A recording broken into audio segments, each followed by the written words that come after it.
Hi everyone, once again welcome back to job updates in Telugu YouTube channel. Daily job updates మీరు miss అవ్వకుండా పొందడానికి ఇప్పుడే మన job updates Telugu YouTube ఛానల్కి subscribe చేసుకోండి. డియర్ ఫ్రెండ్స్, ఎప్పుడెప్పుడా అని ఎదురు చూస్తున్నటువంటి 15,000కు పైగా అంగన్వాడీ జాబ్స్కు సంబంధించిన నోటిఫికేషన్స్ అనేవి ఎట్టకేలకు రిలీజ్ చేయడం జరిగింది. ఈ జాబ్స్కి సంబంధించి అంగన్వాడీ టీచర్ అంటే అంగన్వాడీ వర్కర్ మరియు అంగన్వాడీ హెల్పర్ జాబ్స్ కోసం నోటిఫికేషన్ రిలీజ్ చేశారు.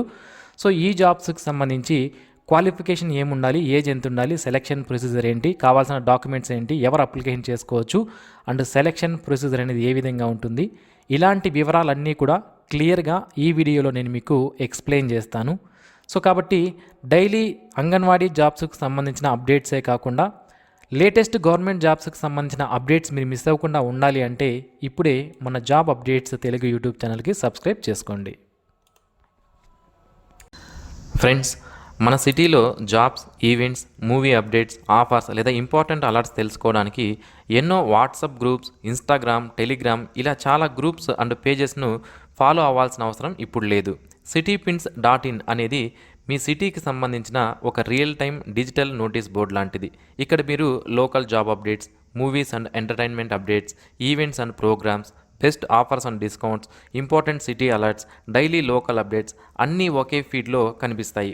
ఇది ముఖ్యంగా స్టూడెంట్స్, జాబ్ సీకర్స్, హౌస్ వైఫ్స్, local business owners and daily updates తెలుసుకోవాలి అనుకునే ప్రతి ఒక్కరికి చాలా బాగా ఉపయోగపడుతుంది. citypins.in పేజ్ లింక్ను వీడియో డిస్క్రిప్షన్లో ఇచ్చాను, ఇప్పుడే చెక్ చేయండి. డియర్ ఫ్రెండ్స్, అంగన్వాడీ జాబ్స్కి సంబంధించి చాలామంది అభ్యర్థులు కన్ఫ్యూజన్లో ఉన్నారు. సో ఎందుకు కన్ఫ్యూజన్లో ఉన్నారు అంటే ఈ అంగన్వాడీ జాబ్స్కి సంబంధించి రాష్ట్ర వ్యాప్తంగా ఒకేసారి నోటిఫికేషన్ అనేది విడుదల చేయలేదు. ఒక్కొక్క జిల్లాకే నోటిఫికేషన్స్ విడుదల చేస్తున్నారు. సో దీనివల్ల అసలు మన జిల్లాకి సంబంధించిన నోటిఫికేషన్ వచ్చిందా లేదా అనేది చాలామంది అభ్యర్థులు కన్ఫ్యూజన్లో ఉన్నారు. ఈ వీడియోలో ఈ కన్ఫ్యూజన్కి సంబంధించి నేను క్లారిటీ అనేది ఇస్తాను. సో మొదటగా మీ జిల్లాకి సంబంధించి నోటిఫికేషన్ వచ్చిందా లేదా అనేది మీరు ఇప్పుడు చూస్తున్నటువంటి anganwadi teacher, anganwadi worker recruitment system అనేటువంటి అఫీషియల్ వెబ్సైట్ ద్వారా మీరు చూసుకునే అవకాశం అయితే ఉంటుందన్నమాట. tgwdcw.in అనేటువంటి వెబ్సైట్లో మీరు దీన్ని చూసుకోవచ్చు, మీ జిల్లాకి నోటిఫికేషన్ వచ్చిందా లేదా. అలాగే మీకు ఒకవేళ జిల్లాకు సంబంధించి నోటిఫికేషన్ వచ్చుంటే దాని యొక్క స్టార్టింగ్ డేట్ ఏంటి అండ్ క్లోజింగ్ డేట్ ఏంటి అనేది కూడా క్లియర్గా ఉంటుంది. అలాగే వేకెన్సీ అండ్ రోస్టర్ డీటెయిల్స్ కూడా క్లియర్గా ఉంటాయి. అండ్ నోటిఫికేషన్ కూడా మనకి వాళ్ళు అందించడం జరుగుతుంది. మరి ఈ అంగన్వాడీ జాబ్స్కి సంబంధించి ఎలా అప్లికేషన్ చేసుకోవాలి అనేది క్లియర్గా చెప్తాను. ఆ తరువాత ఇతర డీటెయిల్స్ అనేవి మనం క్లియర్గా చూద్దాం. సో సింపుల్గా ఒక 2 minutesలో ఈ అంగన్వాడీ జాబ్స్కి ఏ విధంగా అప్లికేషన్ చేయాలి తప్పులు లేకుండా అనేది చెప్తాను చూడండి. సో ఇక్కడ మీరు చూసుకున్నట్లయితే ఇక్కడ మొదటగా మనం ఈ పేజ్ ఓపెన్ చేసిన తర్వాత ఇక్కడ మీరు ఏ పోస్ట్కి అప్లై చేయాలి అనుకుంటున్నారు అని అడుగుతుంది. ఓకేనా. సో ఫస్ట్ మీరు అంగన్వాడీ టీచర్కా లేదా అంగన్వాడీ హెల్పర్కా ఏ పోస్ట్కి అప్లై చేయాలనుకుంటున్నారో చూసి దానిపైన సెలెక్ట్ చేసుకోండి. నెక్స్ట్ సెలెక్ట్ డిస్టిక్ అంటున్నారు. సో మీ డిస్టిక్ ఏదైతే ఉంటుందో దాన్ని మీరు సెలెక్ట్ చేసుకోవాల్సి ఉంటుంది. సెలెక్ట్ చేసుకున్న తర్వాత సెలెక్ట్ ప్రాజెక్ట్ అంటున్నారు. అంటే ప్రతి ఒక్క డిస్టిక్లో కూడా అంగన్వాడీ ICDSకి సంబంధించి వివిధ ప్రాజెక్ట్స్ అనేవి ఉంటాయి. అంటే ఒక్కొక్క మండలం ఒక్కొక్క ప్రాజెక్ట్ అలా తీసుకుంటారనమాట. కాబట్టి మీరు ఏ ప్రాజెక్ట్ కిందకు వస్తారో చూసుకొని దాన్ని సెలెక్ట్ చేసుకోండి. Next select the name of the anganwadi centre. ఏ అంగన్వాడీ సెంటర్కి మీరు అప్లై చేయాలి అనుకుంటున్నారు అని అడుగుతున్నారు ఇక్కడ. సో ఎక్కడ మీరు అప్లై చేయాలనుకుంటే దాన్ని సెలెక్ట్ చేసుకోండి. Next applicant name. Applicant name అంటే మీ యొక్క పేరు. సో మీ యొక్క పేరు ఇక్కడ టైప్ చేసేటప్పుడు మీ సర్టిఫికెట్స్లో ఏ విధంగా పేరు ఉందో అదే టైప్ చేయండి. ఎందుకంటే మీకు ఇష్టం వచ్చిన పేరు టైప్ చేస్తే డాక్యుమెంట్ వెరిఫికేషన్ అప్పుడు మీ అప్లికేషన్ అనేది రిజెక్ట్ చేసే అవకాశాలు ఉంటాయి. కాబట్టి పేరు టైప్ చేసేటప్పుడు మీ సర్టిఫికెట్స్లో ఏ విధంగా పేరు ఉందని చూసుకొని దాన్ని టైప్ చేయండి. Next father name. మీ ఫాదర్ నేమ్ కూడా సర్టిఫికెట్స్లో ఏ విధంగా ఉందో అలా టైప్ చేయండి. నెక్స్ట్ హస్బెండ్ నేమ్ టైప్ చేయండి. ఆధార్ నెంబర్. ఇక్కడ ఆధార్ నెంబర్ అనేది మన 12 digit ఆధార్ నెంబర్ ఉంటుంది, దాన్ని ఇక్కడ ఎంటర్ చేయండి. నెక్స్ట్ మొబైల్ నెంబర్ అనే చోట మీ యొక్క ఫోన్ నెంబర్ ఎంటర్ చేయండి. వర్కింగ్ ఫోన్ నెంబర్ ఎంటర్ చేయండి. మీ ఫోన్ నెంబర్ అనేది వర్క్ అవుతుందా లేదా, రీఛార్జ్ అయిపోయినటువంటి నెంబర్లు, మనం ఇతరులు మనకు కాల్ చేస్తే రాకుండా ఉన్నటువంటి నెంబర్లు అలాంటివి చూసుకోకుండా క్లియర్గా చూసుకొని ఫోన్ నెంబర్ అనేది ఇవ్వండి. ఎందుకు ఇది చెప్తున్నానంటే ఒకవేళ మీరు జాబ్కి సెలెక్ట్ అయితే వాళ్ళు మీకు ఫోన్ చేసి చెప్తారు. ఓకేనా. So next address.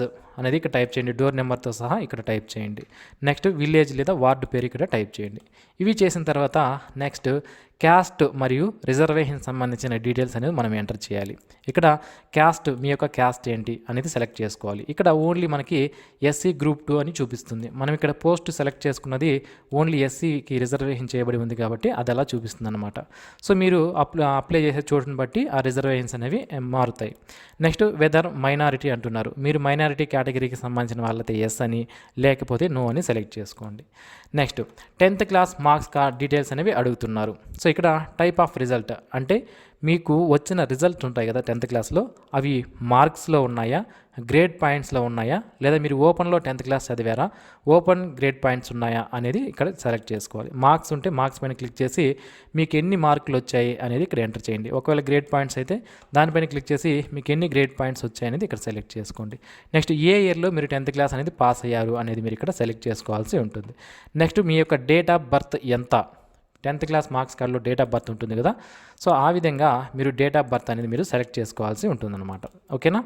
So next ఇది అయిపోయిన తర్వాత పర్టికులర్స్ ఆఫ్ ఇంటర్మీడియట్కి సంబంధించిన డీటెయిల్స్ అనేది ఇక్కడ ఎంటర్ చేయాలి. So do you completed intermediate education అంటున్నారు. మీరు ఇంటర్మీడియట్ ఎడ్యుకేషన్ అనేది కంప్లీట్ చేశారా లేదా అంటున్నారు. ఇక్కడ ఎస్ అని లేకపోతే నో అని సెలెక్ట్ చేసుకోండి. నెక్స్ట్ టైప్ ఆఫ్ రిజల్ట్ ఏంటి, ఓపెన్లో ఇంటర్ చదివారా లేదా రెగ్యులర్గా ఇంటర్ చదివారా అని అడుగుతున్నారు. సో మీరు ఏది చదివింటే దాన్ని ఇక్కడ ఎంటర్ చేయండి. Next inter year of pass ఎప్పుడు అని అడుగుతున్నారు, దాన్ని సెలెక్ట్ చేసుకోండి. నెక్స్ట్ ఇంటర్మీడియట్లో మీకు మార్క్స్ ఎన్ని వచ్చాయి అనేది మీరు ఇక్కడ ఎంటర్ చేయాల్సి ఉంటుంది. ఇదైపోయిన తర్వాత ఇంకా ఏదైనా క్వాలిఫికేషన్స్, డిగ్రీ కానీ పీజీ కానీ పిహెచ్డీ కానీ ఏమైనా చేస్తుంటే దానికి సంబంధించిన డీటెయిల్స్ అనేవి మీరు ఇక్కడ ఎంటర్ చేసుకోవచ్చు. ఓకేనా.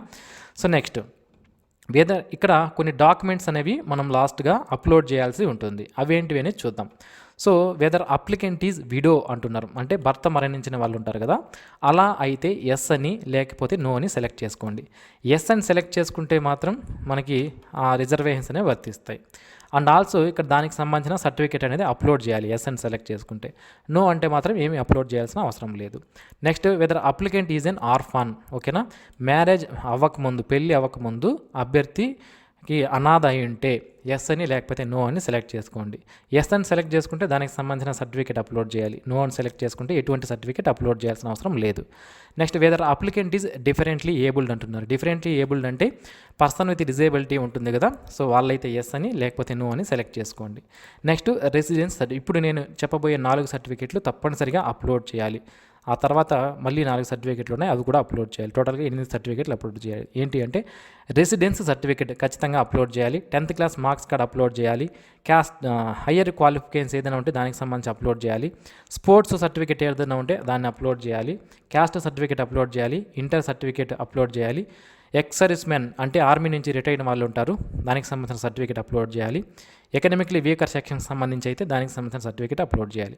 ఈ 8 మీకు ఏవేవి అప్లికేబుల్ అవుతాయో వాటిని మాత్రం అప్లోడ్ చేస్తే సరిపోతుంది. సో మళ్ళీ అన్ని డీటెయిల్స్ ఎంటర్ చేసిన తర్వాత ఒకసారి చెక్ చేసుకొని మళ్ళీ ఇక్కడ ప్రివ్యూ అనే ఆప్షన్ ఉంది కదా, దానిపైన క్లిక్ చేసి మీ యొక్క అప్లికేషన్ అనేది ప్రివ్యూ చూసుకొని అప్లికేషన్ అనేది ఫైనల్గా సబ్మిట్ చేస్తే సరిపోతుంది. ఓకేనా. సో ఇది అప్లికేషన్ సబ్మిట్ చేసే విధానం. అప్లికేషన్ సబ్మిట్ చేసిన తర్వాత మీకు ఒక అప్లికేషన్ ఐడి వస్తుంది, ఆ ఐడి కాపీ చేసి పెట్టుకోండి. ఓకేనా. సో ఇక్కడ అప్లికేషన్ మీరు ఎప్పుడైనా స్టేటస్ అంటే మీ అప్లికేషన్ అనేది యాక్సెప్ట్ అయిందా, రిజెక్ట్ అయిందా, లేదా మేము జాబ్కి సెలెక్ట్ అయ్యామా లేదా అనేది ఇక్కడ మీరు అప్లికేషన్ స్టేటస్ అనేటువంటి ఆప్షన్ పైన క్లిక్ చేసి దానికి సంబంధించిన డీటెయిల్స్ అనేవి చూసుకోవచ్చు. మరి ఇప్పుడు ఈ అంగన్వాడీ జాబ్స్కి సంబంధించి ఎలా సెలెక్ట్ చేస్తారు అంటే 100 మార్కులకి సెలెక్షన్ అనేది ఉంటుంది. ఈ 100 మార్కులని ఏ విధంగా తీసుకుంటారు అంటే మీరు ఇంటర్మీడియట్ పాస్ అంటే మీకు 70 మార్కులు ఇస్తారు. ఓకేనా. సో అలాగే విడో అంటే 5 మార్కులు ఇస్తారు, ఆర్ఫాన్ అంటే 10 మార్కులు, డిఫరెంట్లీ ఏబుల్డ్ అయితే 5 మార్కులు. సో ఇంటర్వ్యూ 10 మార్కులకి ఉంటుందన్నమాట. ఈ ఇంటర్వ్యూ అనేది ఐసిడిఎస్ ఆఫీస్ వాళ్ళు మీకు కండక్ట్ చేయడం జరుగుతుంది. టోటల్గా 100 మార్కులకి ఈ విధంగా సెలెక్షన్ చేస్తారు. ఇక ఈ అంగన్వాడీ జాబ్స్కి అప్లికేషన్ చేసుకోవడానికి ఇంటర్మీడియట్ పాస్ అయి ఉండాలి. ఓకేనా. సో అయితే ఒకవేళ ఇంటర్మీడియట్ మీరు అప్లై చేసిన దగ్గర ఇంటర్మీడియట్ వాళ్ళు దొరకలేదనుకోండి, ఓన్లీ 10th క్లాస్ చదివిన వాళ్ళని కూడా తీసుకోవడం జరుగుతుంది. నెక్స్ట్ ఈ జాబ్స్కి సంబంధించి అప్లికేషన్ చేసేటప్పుడు మీరు ఆన్లైన్ అప్లికేషన్ మనకి ఇచ్చారు కాబట్టి క్లియర్గా ఎటువంటి తప్పులు లేకుండా అప్లికేషన్ చేయడానికి ప్రయత్నించండి. ఇక ఏజ్ లిమిట్ విషయానికి వస్తే 18 నుంచి 35 సంవత్సరాల మధ్యలో ఉన్న వాళ్ళు ఈ అంగన్వాడీ జాబ్స్కి అప్లికేషన్ చేసుకోవచ్చు. సో ఇది ఫ్రెండ్స్ ఈ అంగన్వాడీ జాబ్స్కి సంబంధించి ప్రజెంట్ మనకి పెద్దపల్లి మరియు మహబూబ్ నగర్ జిల్లాల్లో నోటిఫికేషన్స్ ఉన్నాయి. మహబూబ్ నగర్లో 20/6/2026 నుంచి 30/6/2026 వరకు అప్లికేషన్స్ చేసుకోవచ్చు. పెద్దపల్లిలో 20/6/2026 నుంచి 6/7/2026 వరకు అప్లికేషన్ చేసుకోవచ్చు. తెలంగాణ రాష్ట్రంలో ఉన్నటువంటి మిగతా 31 జిల్లాల్లో కూడా అతి త్వరలోనే నోటిఫికేషన్స్ వస్తాయి. సో ఏ జిల్లాకు సంబంధించిన నోటిఫికేషన్ వచ్చినా కూడా వెంటనే నేను మీకు క్లియర్గా చెప్తాను. మిస్ అవ్వకుండా ఉండడానికి ఇప్పుడే మన యూట్యూబ్ ఛానల్కి సబ్స్క్రైబ్ చేసుకోండి. సో మీకు ఇంకా ఏమైనా డౌట్స్ ఉంటే మనకి సపోర్ట్ కాంటాక్ట్స్ ఫోన్ నెంబర్స్ కూడా ఇచ్చారు, వీటికి ఫోన్ చేసి మీరు డీటెయిల్స్ అనేవి కనుక్కోవచ్చు. Okay, thanks for watching this video. Have a nice day friends.